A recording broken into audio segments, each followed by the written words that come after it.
Hey, what's up guys, MacGuffin here with another high-level StarCraft 2 game, and tonight we are going to be seeing MVP's DongRaeGu versus Startales Parting. So it is going to be a ZVP on dual site, and DongRaeGu, are you doing a 6 pull? It looks like he's saving his money up, unless he's going for that really powerful 6 hatchery build, which I haven't seen in quite a while. That is of course a joke, no one does that. And this is an interesting build by DongRaeGu, what people are calling the world's best Zerg at the moment. Because the Protoss does look like he's going for a Forge Fast Expand, and this is a really big choke. So 6 pull could do quite a bit of damage in here. There's almost no chance of being able to wall off in time. Of course, those lings will be coming in very soon. In this position, if the Protoss is going to be getting 6 pulled, his only really option is to try and get a cannon in his main, in his mineral line, and then sort of go for a sort of one-base play, because the Zerg will really have map control for quite a while.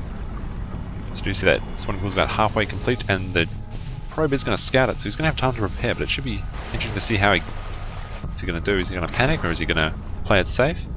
We'll have to just wait and see. So the probe is now coming into the base. Almost immediately he's going to know what's up. Wait a second, I see that 6 pull. Looks like he's going to go for that low ground forge. Now you may be wondering why he's trying to get the forge down here. Of course it's his only choice, because the pylon is down here. So we should be seeing a pylon going up somewhere around here and a cannon going down in his main. And that's really your only defense when you're Forge Fast Expanded versus 6 pull. Now if he does it like that, he'll probably defend it. And the Zerg's really only chance is to just take out as much as he can before the cannon finishes. And we do see that pylon going up now. He is hiding a probe up there. This probe could come into play a bit later. He could of course do some shenanigans with it later. So these first lings are now out. DongRaeGu's going for that overpull. And is he going to continue to pump in lings, or is he just going to go to an expansion build? He does have that one ling scouting around for the probe, but he's going to miss it. And we see here that first cannon is coming up. Parting's basically just abandoned this forge and pylon. He knows they're going to take it out later, and some Zerg players will go for these 2 buildings, and that's a really big mistake. If he can take down this cannon before it goes up, he does have a chance to do quite a bit of economic damage. So he's got to defend with these probes. It looks like he's gonna get it up in time, so I'm surprised he didn't attack with the probes to try and trap the lings. He did only get 1 ling kill with that cannon, but that's going to protect basically his entire mineral line, and of course also his forge. He's getting that gateway now. So DongRaeGu's pretty much as well as is to be expected. He's only going to take out this 1 pylon forge. That probe is still in the base, and he's really hiding it. Of course it almost did get taken out, and got 5 HP left, but his shields have now recharged. So it looks like DongRaeGu just wanted to sort of unsettle his opponent a bit, and now he is just getting drones and macroing him.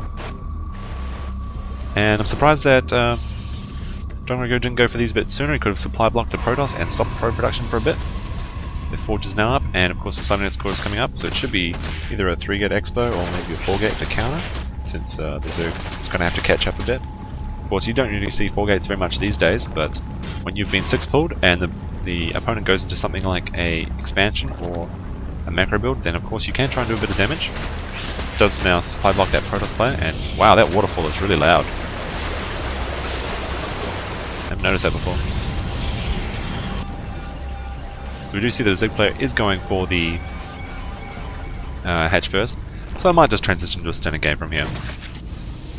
Now of course, what a great weekend we've had for StarCraft actually. Well, I suppose it's actually just during the week. The Intel Extreme Masters are being played out, and we also have the MLG VODs and replay pack, which this is from. So it's a lot of stuff to look at if you're looking for some pro replays to try and steal some builds from. I think after this exchange the Zerg's probably going to get a bit ahead actually. He does have less probes in the Protoss, but he is controlling the expansion, and he won't be able to expand for a while. When that first Stalker comes out without speed, he will be able to ward away these lings, because of course slow lings just can't catch Stalkers as long as you control them correctly. Oh, that's right, we do have this new unit tab where we do see the larvae as up in the Zerg unit selection, which is great to see, because you can always wonder if they've got a lot of money but no larvae, why their minerals are getting so high or something. And I'd expect that DongRaeGu is probably going to be forced to get a few more lings out to deal with this Stalker. It looks like he is going to send that Zealot back, and that's a good move by him. The Zealot sort of just will probably get killed, but the Stalker is basically invincible until Metabolic Boost finishes. So he's got about another 60 seconds where he can just do whatever he wants. Ooh, what do we have here? We do see a pylon going down, a proxy pylon in the Zerg space, and this is something we haven't seen, well I haven't seen in quite a while. Because of course it was one of the most common strats back when the game was first released, to get that proxy pylon 4-gate. This is a really good move by our Protoss player, and if DongRaeGu doesn't scout this, it could turn out really bad for him. In his mind, he scouted the entire map, He knows he's got the Protoss locked up. His middle block list is finished, so he doesn't have to worry about Stalkers, and now he's just going to control the expansion area. So he thinks that he can just keep macroing. As long as he keeps building a few units and a few drones, he'll always really be in a bit of an advantage versus the Protoss. Of course, his line's a little bit down, but when the next larvae wave comes in, that should even up. We do see here a small sentry and zealot force getting up. The longer this goes on, this is going to be a very, very dangerous position. Zealots can do so much against just lings.